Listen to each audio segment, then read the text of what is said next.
Hello Brian, আসসালামু আলাইকুম। তো মিনি কিচেনে আজকে ভাজা পোড়া চলতেছে। আমি বেগুন ভাজবো, তো দুইটা ছোট ছোট সাইজের বেগুন নিয়ে এসেছি। তো আমি প্রথমে ভাবছিলাম যে এরকম দেখতে ছোট আর কেমন জানি দেখা যাইতেছে, ভাবলাম যে হয়তো মনে হয় এগুলা বেশি বেশি হইব। পরে দেখি যে না, বেগুনগুলো কষি আছে।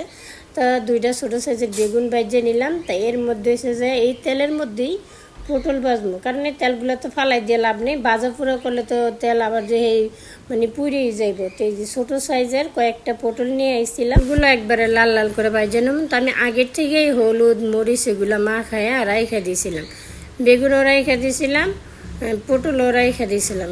প্রায় আধা ঘন্টা আগে আমি মাখায় রেখে দিয়েছিলাম।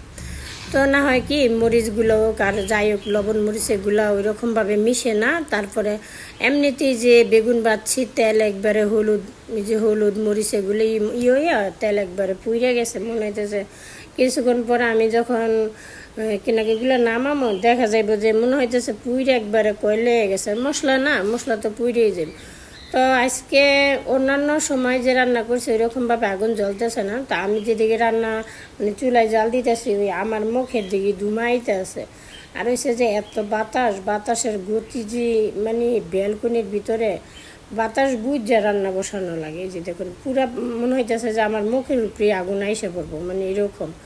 তো আর লাকড়ি কিন্তু ওরকম বেশিও দিছি না, একবারে অল্প, কিন্তু বাতাসের কারণে আগুনটা আর বেশি বাইরে যেতে আছে। তো আমি যে পটল ভাজা হয়ে গেছে, তা আমি প্রথমে ভাবছিলাম যে ওইটার মধ্যেই নামাই।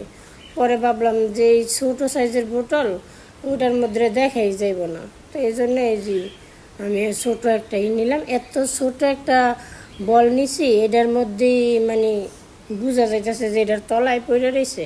এবার কত বড় বড় পটল।